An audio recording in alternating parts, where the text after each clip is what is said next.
Location change quick. I don't want to be sitting in the rain. No, not sitting in the rain. I'm not one of, now all due respect to those people that get out there, but I always say, who are those people that stand with those umbrellas and go like this and say, winds are coming in today? That's not me. I used to run in this stuff. I ran a marathon in this? One time. I like it. We're here with Dr. Whaley. We want to thank Georgia Cancer Specialists for sponsoring this segment.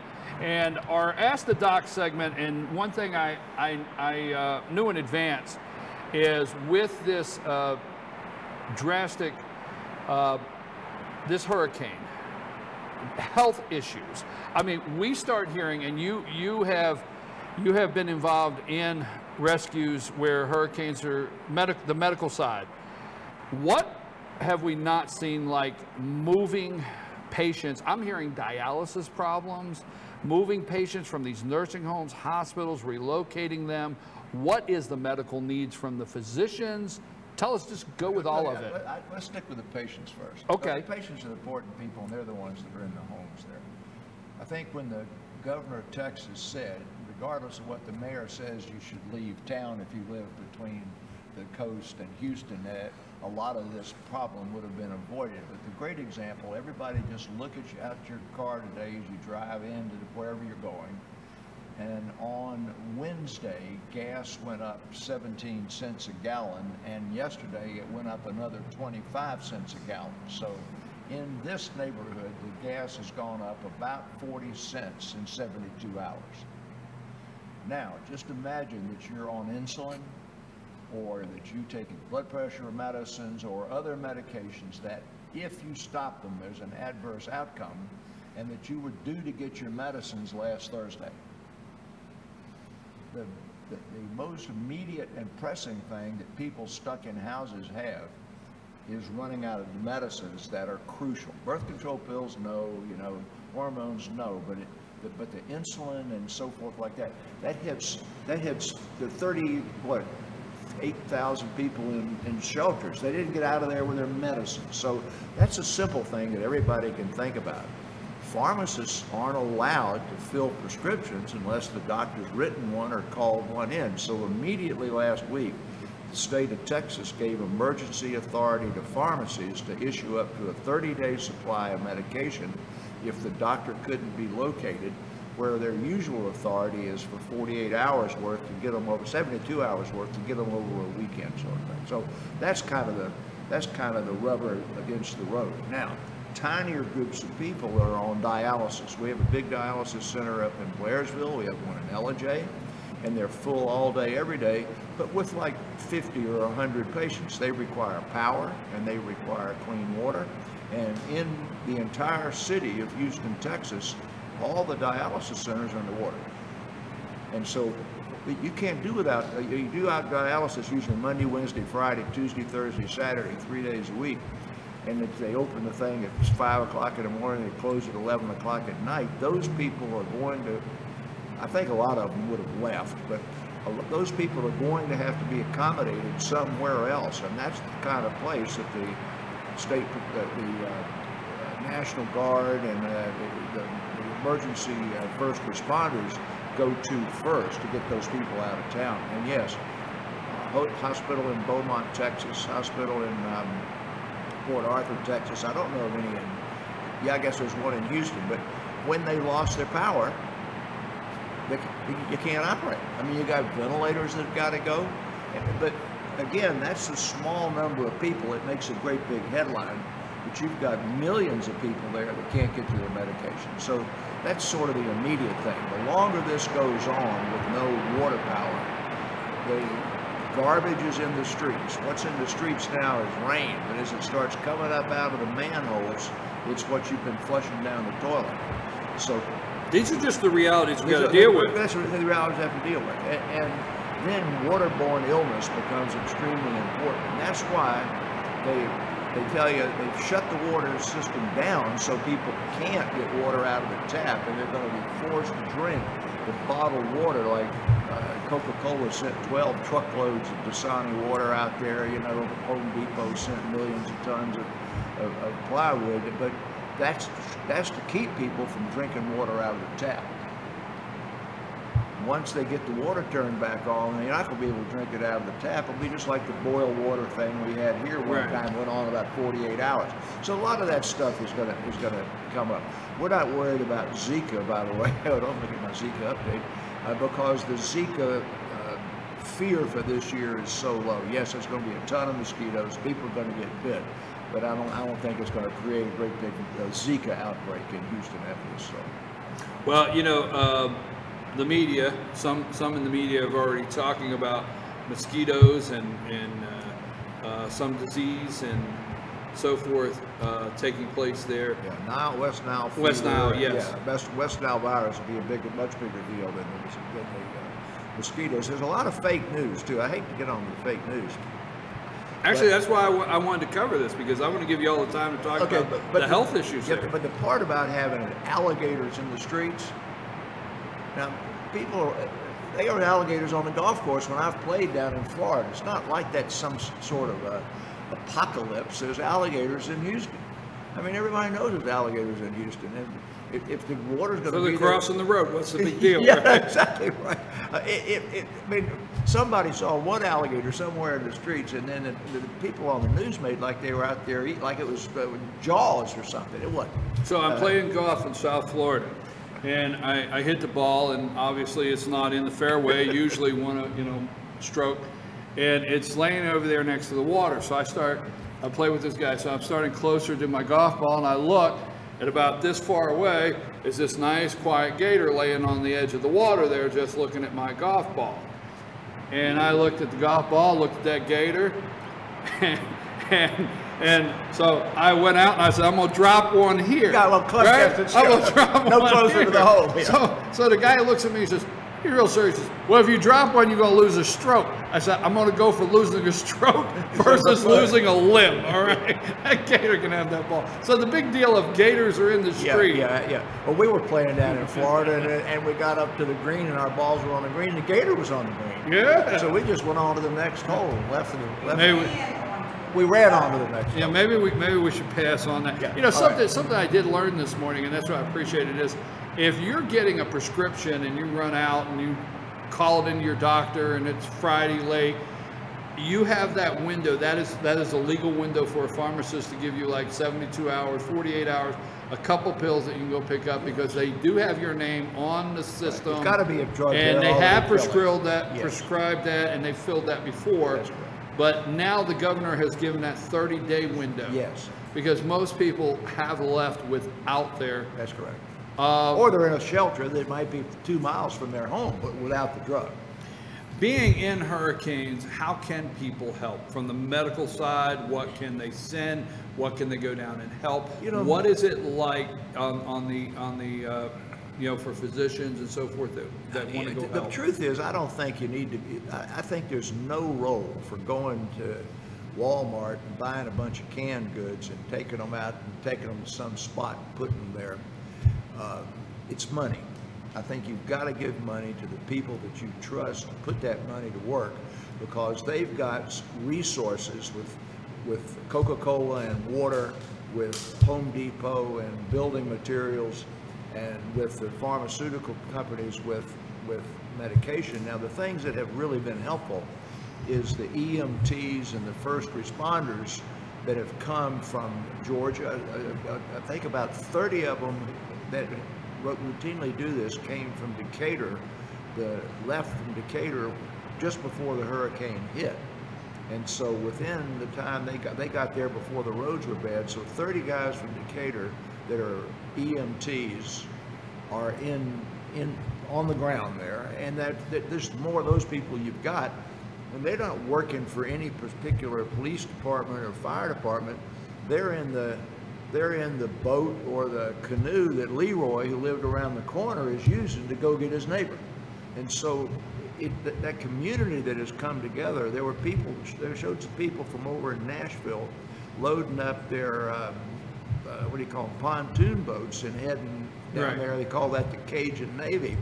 But a lot of those people were just Leroy, our guys here, like our guys in Blue Ridge, that are from a few hundred miles away, and good-hearted guys that got their boats down there. And almost like Dunkirk, where everybody that had a boat that would float with the Dunkirk would get the English off the beach before they got wiped out by the Nazis. And a great deal of the rescue that's going on now is ordinary people that have gone down there with equipment. And a lot of the EMTs that are there are not the EMTs that usually work there. They've come there from out of town. Well, let me ask one more question, because I know you have been involved in some of these things like this in the past. Houston's starting to dry out. Water's starting to levels going down, which means we find where everything floated and where everything's settling, garbage and so forth. And water is obviously, when they turn it back on, you do not want to drink from that tap. But what about some other health issues, like maybe unseen mold in your house, things like that, the carpets, things? I mean, what are some of the things that people think they can go back and do that they really shouldn't, that may cause health? As I remember, after Katrina, they ended up destroying and taking down the houses that it was felt that to decontaminate would cost more than the house was worth. And decontaminating many of these trailers or less elaborate houses is probably going to be to destroy the house and rebuild it, rather than trying to get the mold and the rot out of it. But I think a lot of these things are going to be almost impossible to clean. You've got water up to your second floor. I mean, houses weren't meant to be underwater. So that whole, the drywall, the 2x4s and everything else in there are going to either be moldy or rotten or broken or something. And that. I don't know how they picked the 5.6 billion or whatever it is either, but I think that's not going to be enough. So I'm going to let some smart accountant figure out how much it's got to be.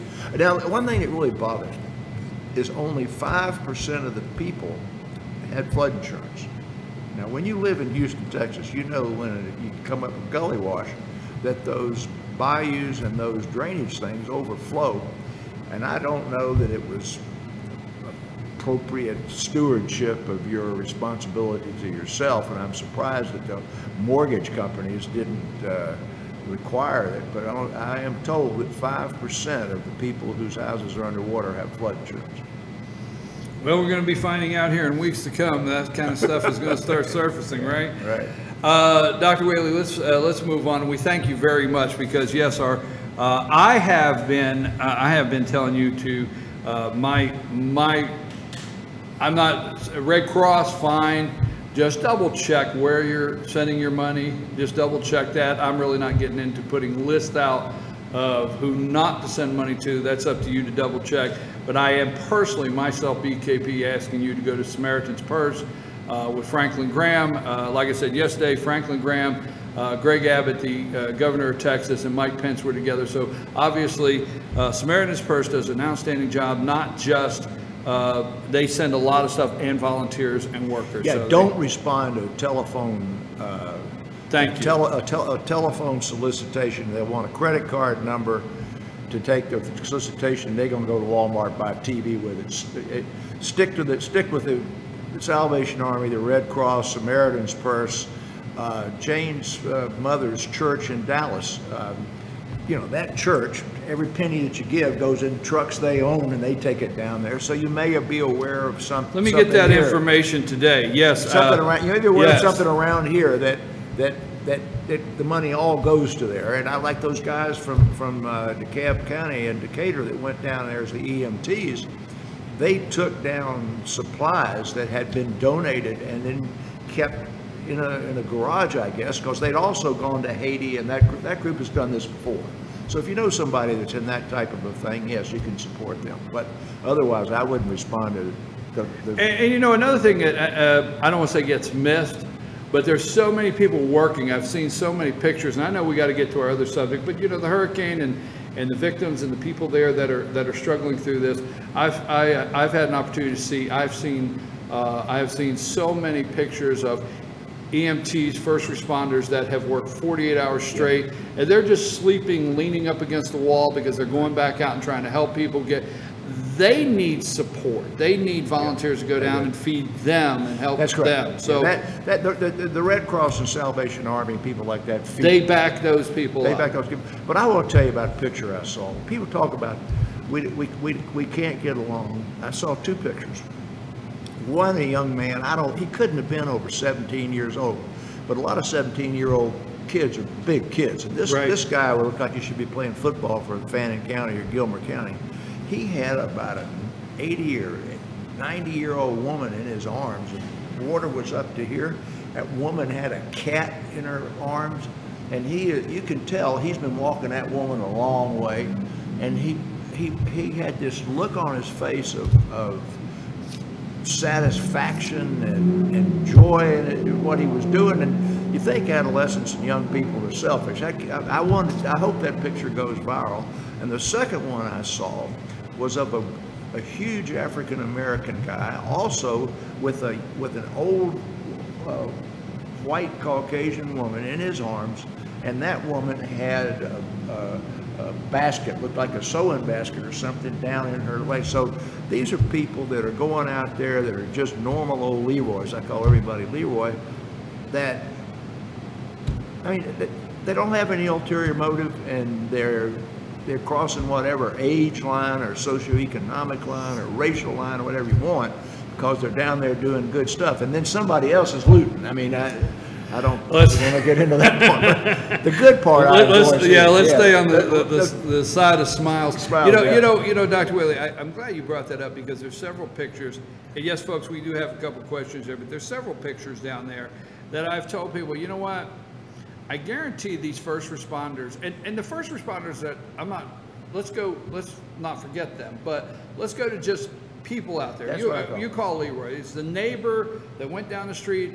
They're not checking to see if they're Republican, they're Democrat. They're not checking to see what their beliefs are. They're not checking anything. They're taking their checkbook. They're just helping their fellow man. Yeah, that's right. They're not checking their checkbook. And that's who we are. Sad that there's a disaster, but that's who we are as Americans. Charlottesville's not who we are. Yeah. You remember the flood in McKaysville? Yes. Yeah, and that was a local flood, but it was exactly what happened. That's who we are. Those people came out of there and stayed with neighbors.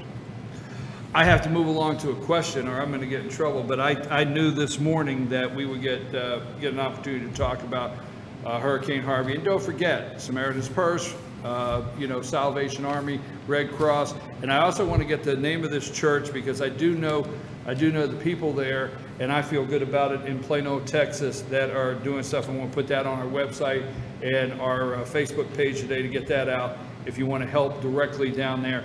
Okay, are there safe prescriptions to assist with weight loss? All right. Now, what I was you were waiting for that? But I got the question. I got the question this morning. So because I left the office at 5 o'clock and I went to a meeting. So anyway, this is going to fit into what I was getting ready to talk about anyway. I don't believe in sin taxes, and in New York State and in Washington State they are taxing the sugary drinks. Right? There's a tax on non-diet. Philadelphia put a sugar tax in, and I hear alcohol is going through the roof because it doesn't have the sugar tax, and people are drinking more. I'm like, okay, well, did you see that? Yeah, it's set in me in mind, because the obesity problem has gotten so out of hand. In the year 2000, no state in the United States had greater than 25% of their population that was obese. In the year 2000, 0 states had 25% of their population that was obese. 46 states today have greater than 25% of their population that's obese. Now that's a national tragedy. That's like the daggum OxyContin. There are 25 states that have over 30%, and 5% that have over 35%. So now I want you to go to, and 11, there are 11 states in the South. 9 of the 11 states in the South are at the top of the worst category. And that's due to the demography and ethnicity of the South, because these numbers are 40 and 50% among African Americans and 30 and 40% among Hispanics. So I want to switch gears now. The country of Mexico and the country of Brazil have imposed a tax on sugary drinks in the entire country. So when you buy a Coca-Cola, it costs 1 peso tax if it's got sugar in it, and 0 peso tax in Mexico or similar in Brazil if it's a diet drink. And in the period since then, the obesity rate in Mexico has gone down, and the sale of sugary drinks in the lower economic communities has gone down by 11%. So I'm against those taxes, but it makes some kind of sense that there has to be some national movement about obesity. And that flips you over to the question about, can I take a pill and is it safe and lose a bunch of weight? And the answer to the question is there are prescription drugs that are marketed for the purpose and therefore are declared by the government to be safe, and they fall into several categories. The biggest one that you can purchase even over the counter is a drug called Xenical, and over the counter I think it's called Alley. It's about 25% of the same strength. Every one of these products say for a limited period of time in combination with a low-fat diet and an exercise program. Now, Xenical, the biggest one, which is Alley over the counter, it tells you right on the top of it, your diet must be less than 30% fat. And what this drug does is it interferes with the absorption of half of that fat. Well, the biggest laxatives that we have are fat. So the side effects are diarrhea. You don't absorb vitamins, so it tells you to take a high-potency vitamin either 2 hours before or 2 hours after you've taken the drug, and on and on and on of things to do to keep yourself from getting in trouble when using the drug. And then if you've taken it for 12 weeks and you've not lost 5% of your body weight, well, if somebody's taking that drug, let's say they weigh 200 pounds, that's at least 10 to 15 pounds you will have had to lose in 12 weeks or stop the drug. It's not going to work for you. And the problem is people just start taking the drug and they just take it on and on and on, and they might have lost 6, 8, or 10 pounds, but they plateau and they become vitamin deficient. Now the other drugs are a variety. One of the drugs is a anti-narcotic drug called naltrexone and an antidepressant linked together.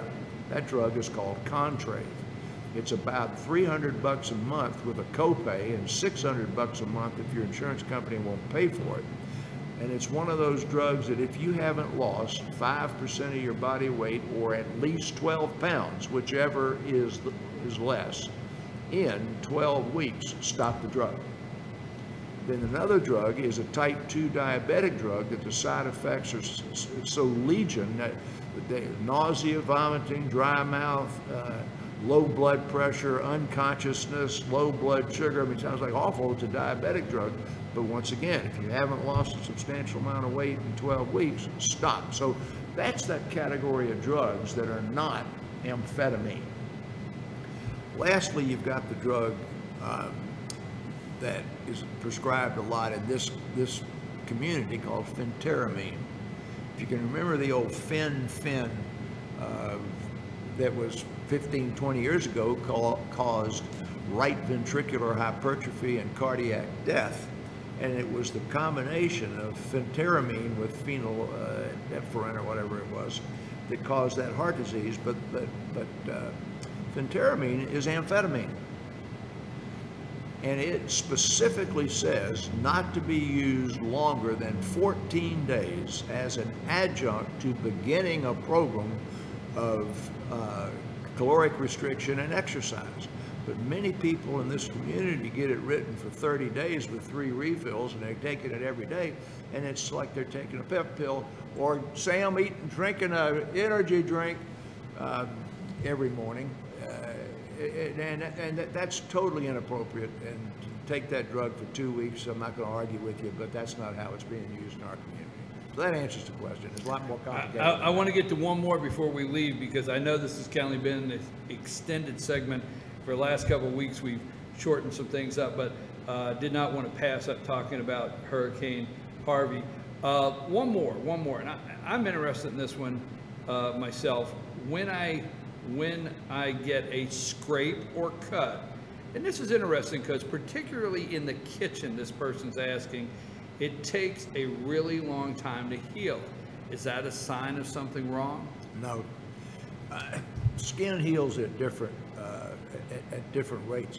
I don't know if people can tell. I got a big old bandage on my head because I had a skin cancer taken off on Monday. Most of the sutures that are on the face can come out in 5 days. There's a lot of good blood supply to your face and to your scalp. Something on your back takes 2 or 3 weeks. Something on the front of your shin might not heal for 90 days. But when you've made a cut in the kitchen, you usually have something that goes down in there. It's going to be bleach, it's going to be soap, it's going to be something else. Oh. And so it's not just a clean cut like a surgical cut, and then it takes longer to heal than if you had just taken a knife and cut it without something in it, and otherwise no. So well, you know, when I looked at that question, I thought, what is the interesting part of it being in the kitchen? But that explains that, because if you're in the kitchen, you're maybe washing the dishes, you get some kind of soap or some kind of food or something you're working on. So it's just not a clean cut. No, it's not a clean cut. So it's not unusual if it takes a little bit longer. No. Okay. So we do have time. Let me get this one, because I think this is important also. Maybe we can get this. Can I develop food allergies? And I think we've talked about this to the past. Can I develop food allergies to foods I've eaten my whole life? Yes. Yes, you can. Not commonly, but yes, you can. And we have talked about that. Among Caucasians, when you get to be about 50, a substantial portion of this is not a food allergy, become intolerant to lactose.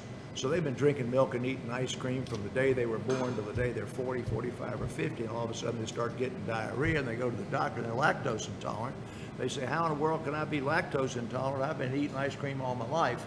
That's not an allergy, but that's one of the things. And then tomatoes and strawberries and some of those things that we've said before are kind of good on that, making people allergic.